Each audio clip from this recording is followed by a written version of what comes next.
Thanks, Baker. I'm excited to be joined by our FOS newsletter writer, David Rumsey, who's been here all week for the US Open. And as we're at the beautiful driving range of Oakmont Country Club for the 125th US Open, NBC's media deals have been something that you've written about, and talking about who's going to be next to have the deal once it expires in 2026. And you're saying there's months possibly until that deal gets done. What seems to be the key factors that might be prolonging this process? That's right, Renee. So NBC will have next year's US Open, the 2026 edition from Shinnecock Hills. But after that, their rights are up. The USGA, which operates the US Open, is discussing a new media deal potentially with NBC, but they're also having other suitors. And the CEO of the USGA, Mike Wan, this week at his press conference said that they're not weeks away from a deal, they're at least months away. So we might get something by the end of the year, probably maybe even into next year. Wow, it's wild. And then also something that you just heard announced yesterday, which was a little bit later than usual, the purse, $21.5 million, and it's no change from Correct. previous times. What are your thoughts on really just how that was rolled out and being a little bit delayed, but also just that price point? Yeah, so typically the US Open has been increasing ever since 2021, multi-million-dollar increases every year, and this year they stayed the same at $21.5 million, which is still the largest purse in men's golf. And the US Open on the women's side is also the largest on the women's side, $12 million, but there was no increase there. I think they've just kind of reached a point where they're still the top dog, and there is so much money coming into golf elsewhere, Live Golf, the PGA Tour.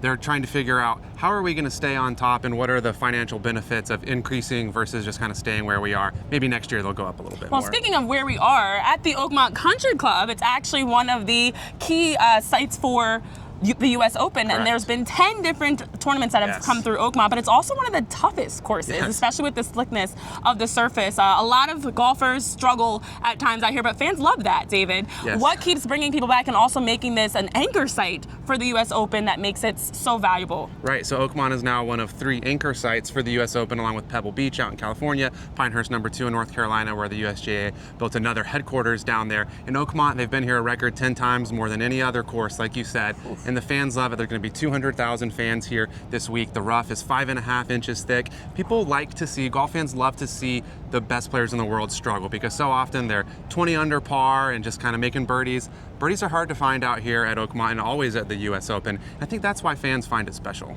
And speaking of some of the best golfers that may struggle, one has been struggling because he's getting a little bit older. Phil Mickelson has been already notoriously heard.